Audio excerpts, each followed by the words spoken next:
Good morning. It's May 24th, sorry. It's May 24th, 2015, and it's about 10 minutes to 1 in the morning.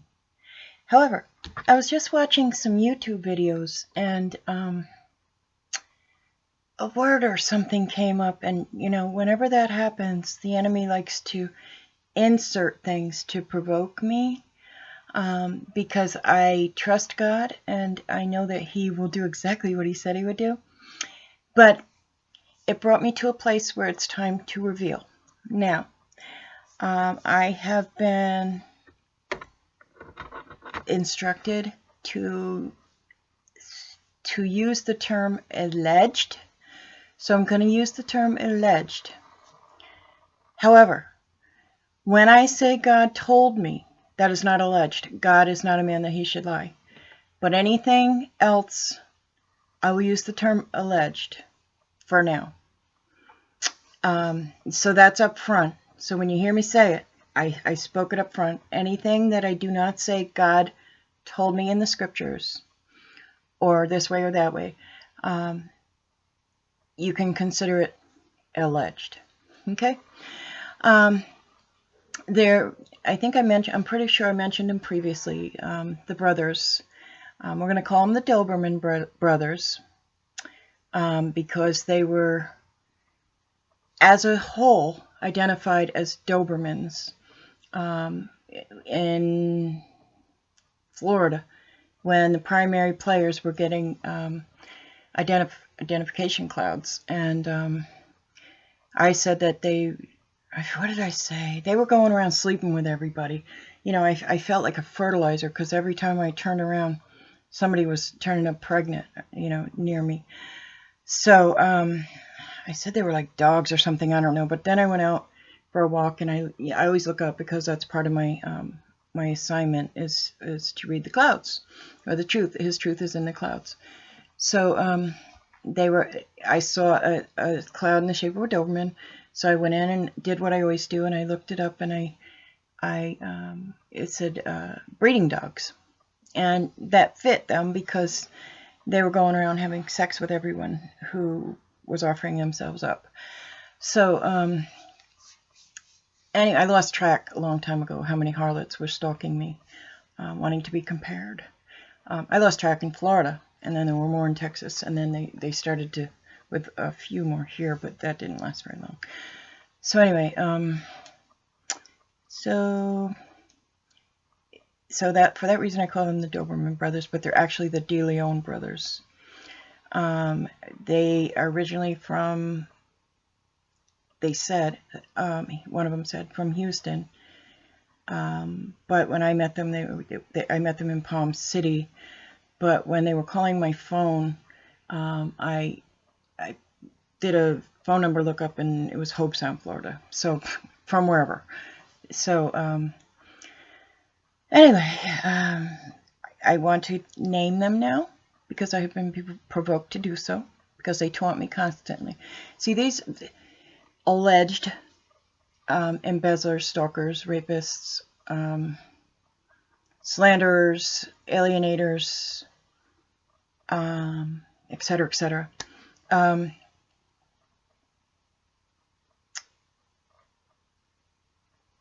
I did not know them. When I was staying at Martin County's pet pedophile's house, they used to, one of them used to hang out at the crack house, I guess. I don't know. I only knew there was one. And I only knew his nickname until he called the pedophiles, the convicted pedophile's house, and I saw his name on the caller ID, and it was Manuel. He had a nickname, though. He didn't, he wasn't known by that name. So anyway, that's how I learned his name. And there were a few incidents that led up to this person. One was I misunderstood a message God gave me. My late husband was known as Dan, although his birth name was Alfred. So God connected the name Dan and this dude's nickname Bo, Dan Bo. And so I misunderstood it. What he was trying to tell me was that he was a role play, but he was such a bad one. I mean, he had nothing in common with my husband. My late husband was blonde-haired, blue-eyed Irishman who definitely knew the difference between a prostitute and a woman and a lady. I mean, a whore and a lady. And you know, he appreciated a true lady when he had one. And so he's a really bad role play. And my husband, yes, he had some issues prior, but once he knew love, once he had someone who loved him, and once he started having children, he straightened his life right out. I mean, love was all he needed. He came from a severely abusive background. There's where it started. I heard this man on the phone on the porch one day. I was sitting on the porch, and he was talking to his mom, and he was crying, and he was talking basically about having been abused by his dad. So, and again, this is all alleged. So, I mean, this is what I heard. This is definitely what I heard. And I have a sore spot for people, you know, who are injured, you know, and so those things combined, oh, and there was a third incident. He was laying on the couch at, I'll use the man's name. His name was Harold. That's the convicted pedophile. At Harold's house. And I walked out of the room, and he was laying on the couch. And I felt the aura of my late husband. So, since then, I have learned about the spirit of the familiar spirit. So now I know about that, but I didn't then. This was way back in the beginning. I want to say it was the beginning of 2004. So anyway, I believed that God wanted me to lead this man to the Lord, and I did my best. And I didn't really have any involvement with him. In fact, I ran every time I saw him because I felt a vulnerability towards him. So I would see him coming, and I would run for the bedroom and shut the door, and I avoided him at all costs until I got ready to move. But I'm not going to get into the entire story. It's like really late, and I'm just doing this so that I can go to sleep. So that's how I learned his name off the caller ID, and that's how that confusion began. I was never in a relationship with him, other than to try to lead him to the Lord. And when he asked me, when he went to jail and he asked me if I would write to him, I wrote him every day. And this was my normal. He's not the first one I ever did that for. And at other points when he would ask me to write him, I would write him. So it was all about trying to lead him to the Lord. None of it was romantic or anything like that. One of them was about the confusion, the misunderstanding about what God was trying to tell me at the time. Because remember, I'm surrounded by evil spirits, and they're all attacking me on behalf of the enemy. So that's where that confusion came from. And there's so much more to go with it, but I'm just giving you a baseline right now. I'm giving you what my relationship was to the brothers. So that was the only one I knew existed. I didn't know about any other brothers. And then, because I still had the misunderstanding in my heart and I didn't know what it was all about, and I had been running every time I saw him, I decided, you know, when I was getting ready to move out and go into an even more difficult situation, my daughter's house, but I'm sorry, it's really not funny at all. A lot of really bad things happen there. I being very, very shy, especially if I feel a vulnerability towards someone, I will avoid them at all costs. And, you know, for a man, if I'm friendly and outgoing with you, and I don't have any problems being around you, then I apparently don't see you as a vulnerability. I only do that if I see someone as a vulnerability. So, I decided, you know, and then I was reading my Bible one day, and it said, drink a little wine because you're sick so often. And I was under constant stress, being attacked by everyone around me, plus them attacking me from the inside, and harassing me all night on the phone at work, at QVC. and being stalked at work by the end-time harlots. Oh, they're so good. What a scam.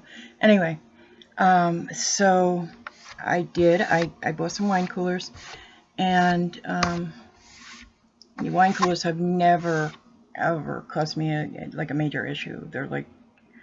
They have low alcohol content, so that's why I chose them. But I wanted to just to loosen me up so I wouldn't run. So I wanted to at least talk to him so I could find out what it was all about before I left. Well, the feds, knowing that was my plan, had their own plan. And I want to say allegedly, but God told me himself that I was given a date rape drug.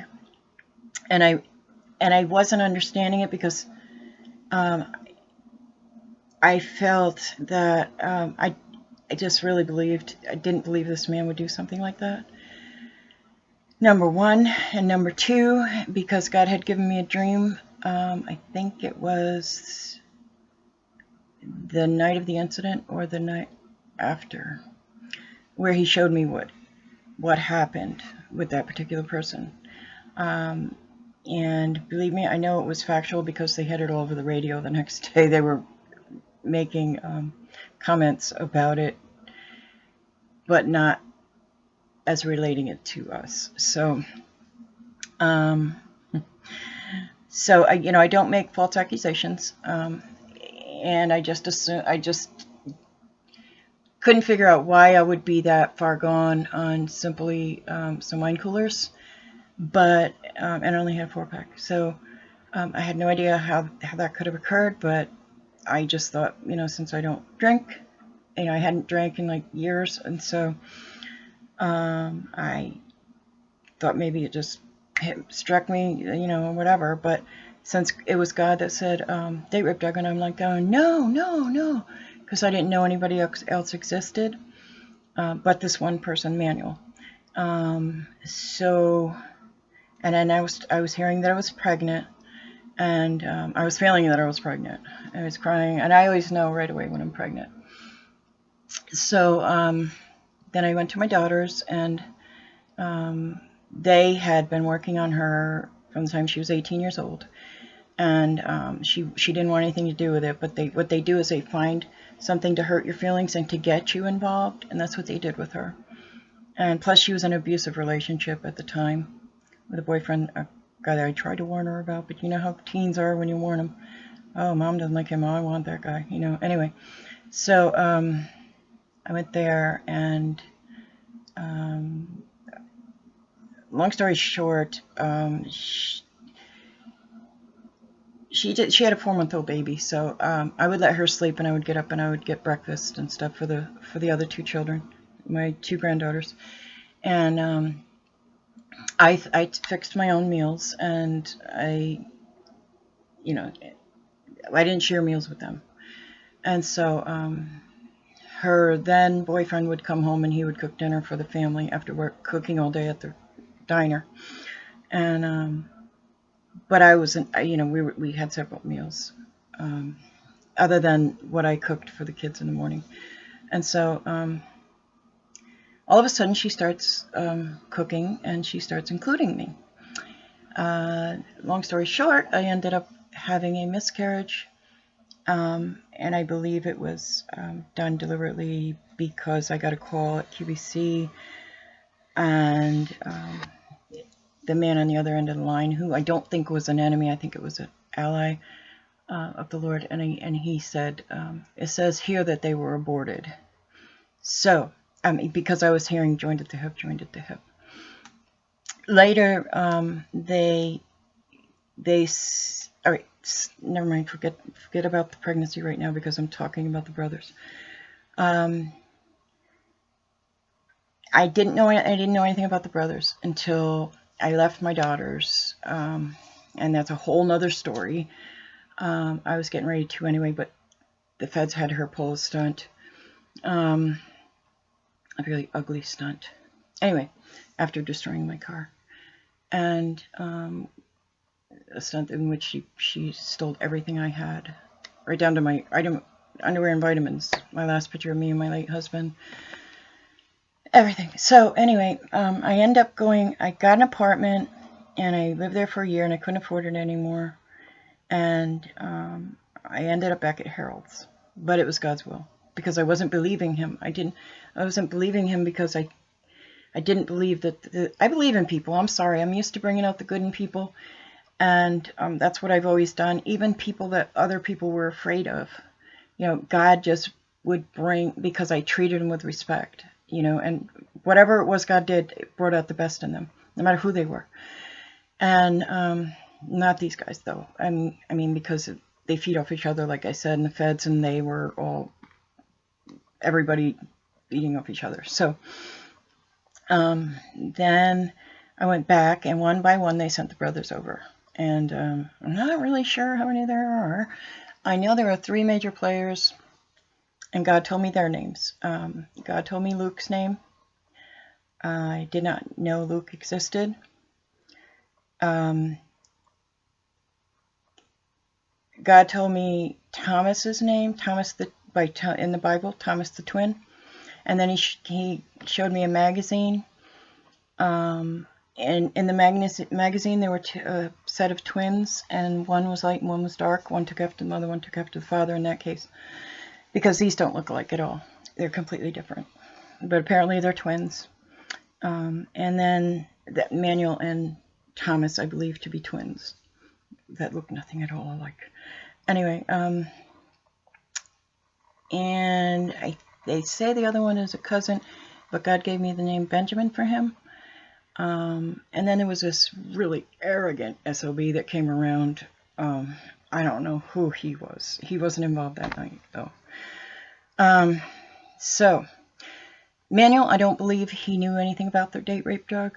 I just don't. I mean, I could be wrong, but I don't believe he knew about that.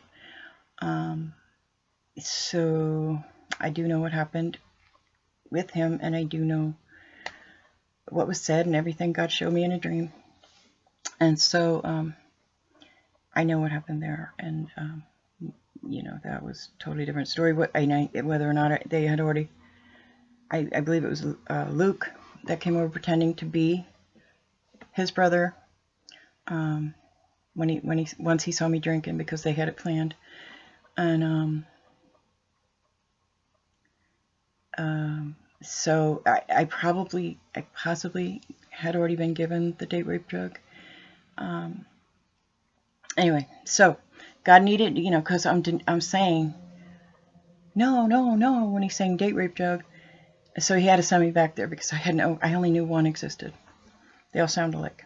So one by one they sent him over, and they sent, I'm pretty sure it was Thomas they sent first, and he was totally different,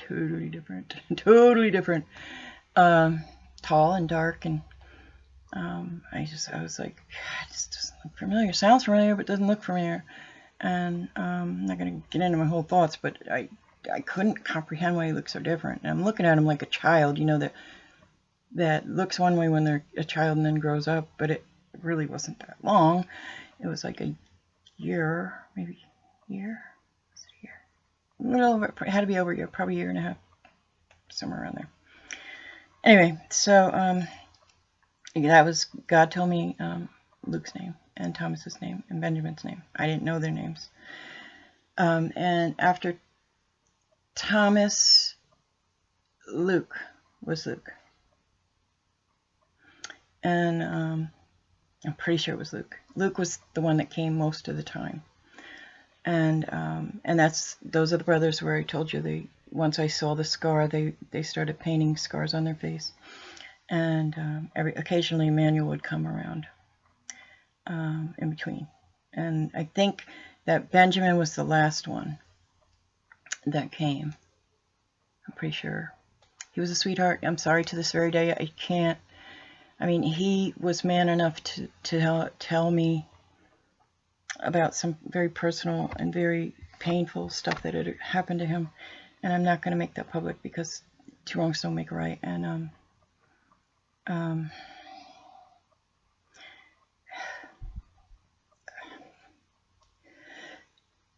anyway, forgive him. Anyway, it was dark, and I had been drugged, and they all sounded alike, and because I was in bed, and they just pretended to be the same person, apparently, and I was here and took turns. So that's what they did. They took turns, and I'm not on the verge of crying because of that.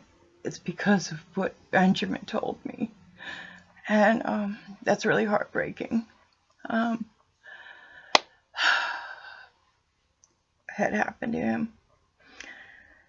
But, they provided harlots for each and every one of them. And I think that was part of the plan, too. Why would they need her when they get these? Anyway, QVC provided 2 of the harlots.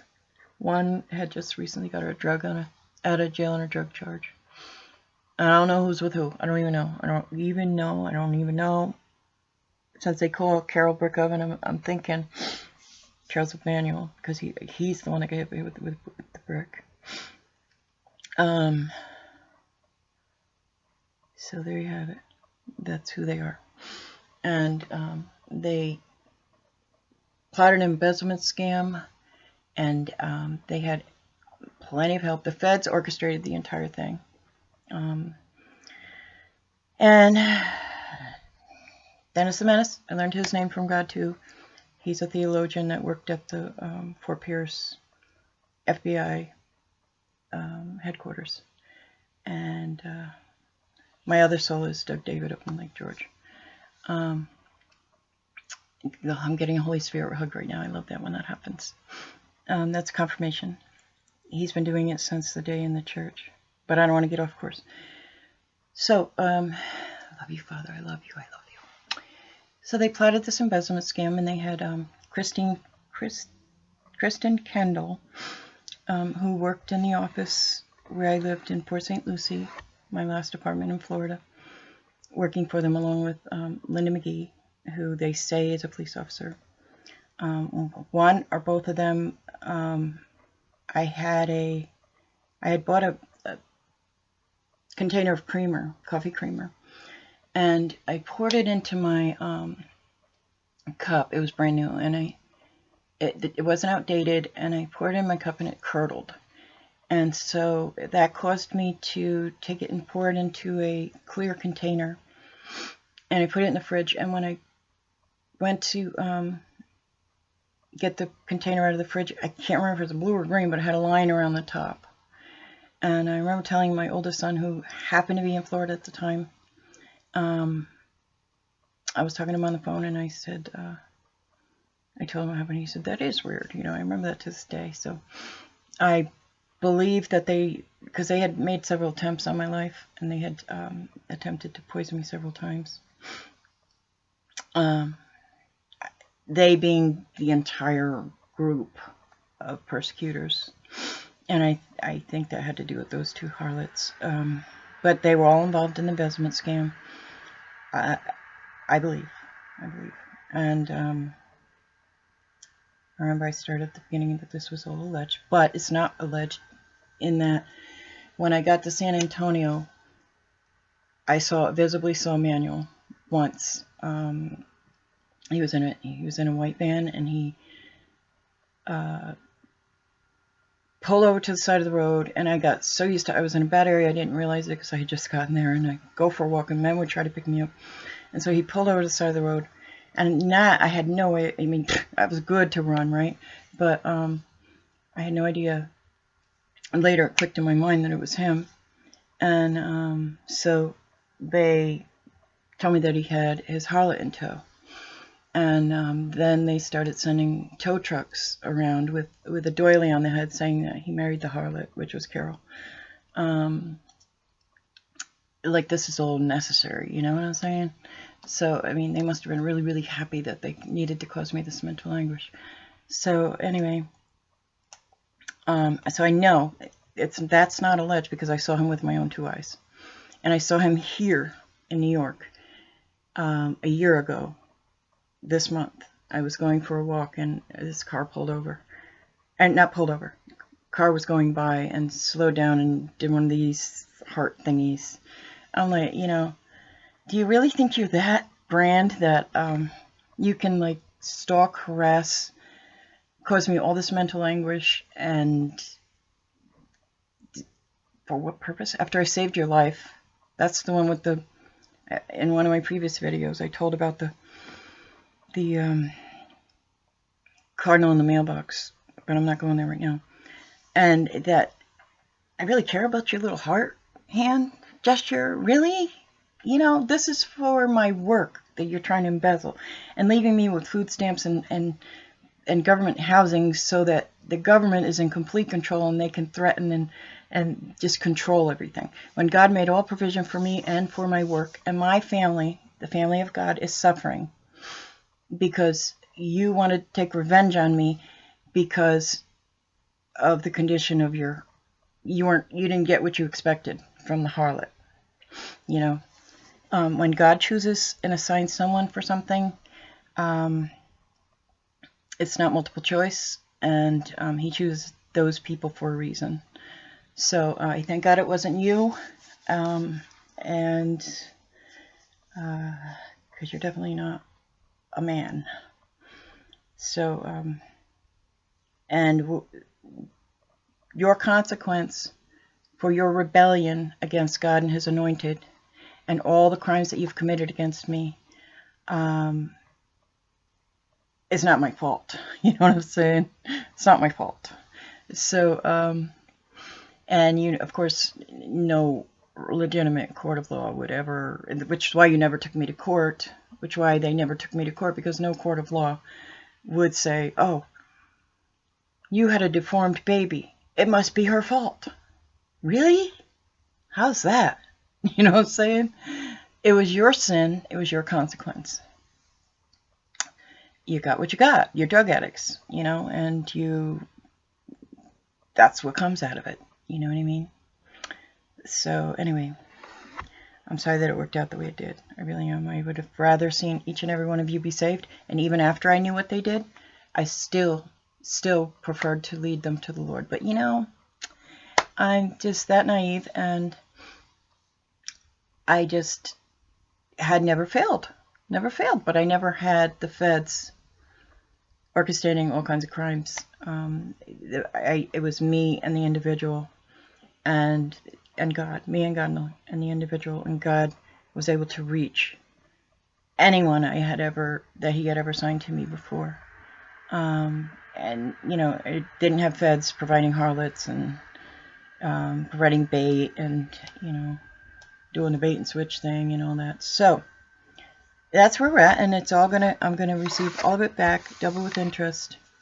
And Isaiah and Jeremiah are mine, so that's why none of you harlots were able to conceive them. They are of the kingdom of God, and they are not of the kingdom of Satan, and therefore cannot come out of the kingdom of Satan. So the feds went around seeking harlots because harlots they can control. They cannot control me, Isaiah, Jeremiah, or their father. So that's the bottom line. I hope you had fun with your pinching and poking, and enjoy the children that you have created, because I know at least 3 were born. At least. So enjoy your children before you go to prison, because you will be going to prison. And I hope your family will take care of those children for you. So, and all your helpers, all of your accomplices, and accomplices in the conspiracy and embezzlement and extortion itself, and the what do they call it? Accomplice after the fact, whatever. Accessory after the fact, all those. I hope when you all get to prison, America will be a much better place. So, that being said, I'll be able to go to sleep tonight. I am going to have a glass of wine, but don't send any rapists, because it's just going to be 1 glass of wine and the door will be locked. So, that being said, now you have it. And, what also brought me to decide to go ahead and do this was, I think it was sometime in the last week. I don't know what brought it on, but I was out in the lawn and reading the Bible. And God said what he had shown me in San Antonio. I rode the bus somewhere and I saw this house that was partially built, and I heard stymied. And the scripture that I read said, there was two, but I only remember the one that said that he tried to build a house that he was not able to complete, and that he had squandered money on harlots, since he didn't have any, probably God's money. However, since I never took possession of it, and they never had any right to put their grubby hands on it to begin with, I thank God for malpractice insurance, and that it is fully insured by the bank and by whoever gave it to them. So I will receive double with interest, and then there's all this, the mental anguish and the hardship and the stalking and the slander and the harassment and the alienation and all that stuff. So I'll be working for the Lord, taking care of God's people for the rest of my life. But right now, we're going to push. We're going to push because I have to leave my current client, because I cannot partake. And when God says go, I go. And I have to make sure that he's safe. I have to do it. I have done everything I can, and now I have to make sure that he's safe. And that's a whole nother story that you would not believe. So she is putting on a pretty good show right now, though. She went down and he had her reading the newspaper to him and stuff. But this is, this is all a show. And, but that's okay, because all truth is going to be known in the end. So there you have it. And there was one other thing he told me. Oh, no, that was it. That was it.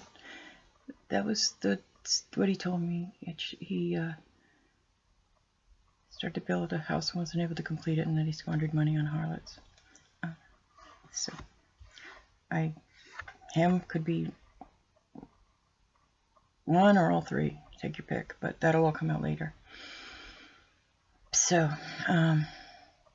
so much more to go to it, but I needed to get that off my chest, because if I didn't, because they happen to be tormenting me with it this evening, simply sitting watching YouTube videos about makeup boxes, which I can't even afford right now because I don't have any money.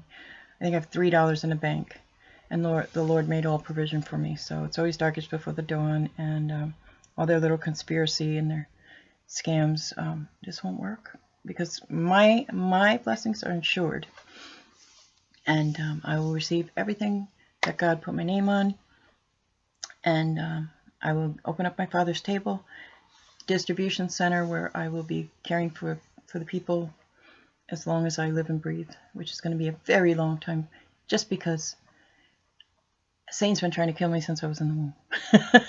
Anyway, so, and here I am trying to get teeth, right? I'm just trying to get a pair of teeth. Look, I still don't have any.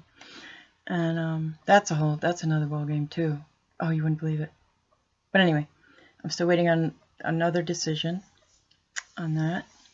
But even then, it's going to be Medicaid teeth. It's not going to be the teeth that I will be getting once I take possession of what's rightfully mine.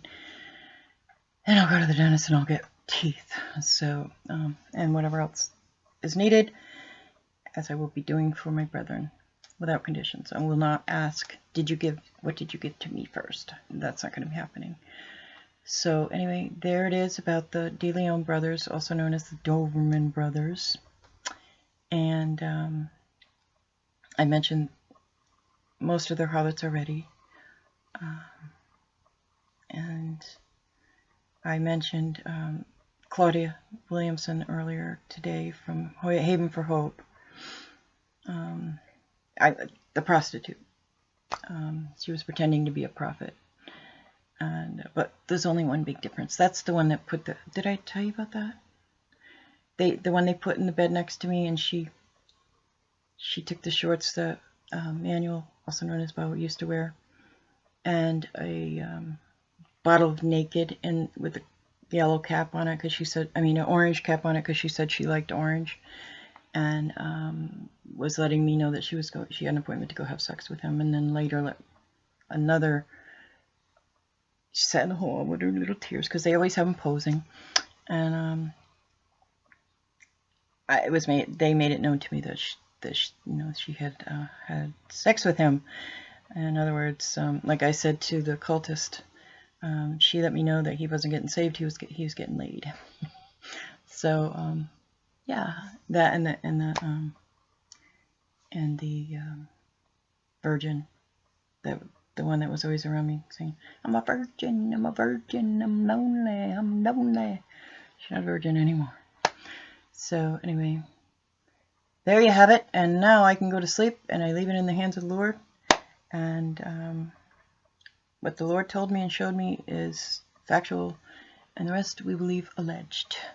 But what I saw with my own two eyes is also factual. So, yippers from Florida.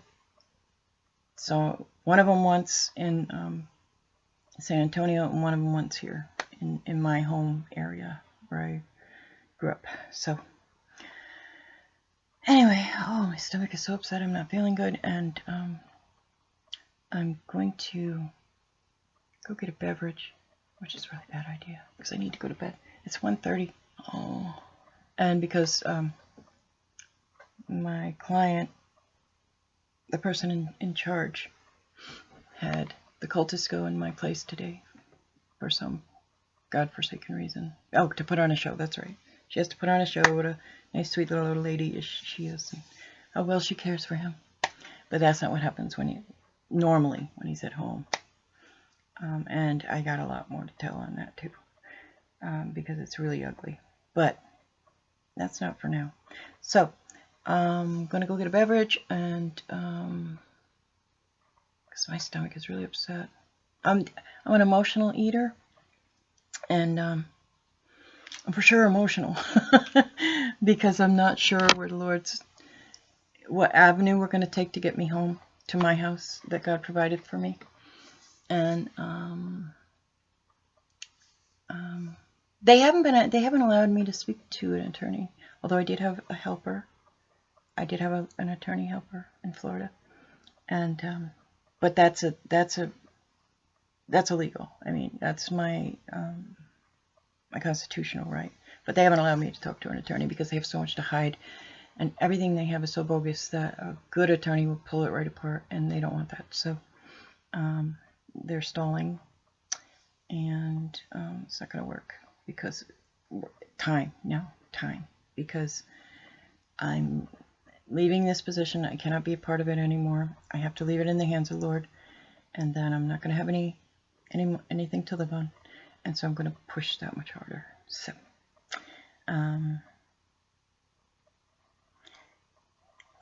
ready, set, go. Okay, Prophetess Gratiana signing off. Love y'all. Repent and be saved. We're in the last days.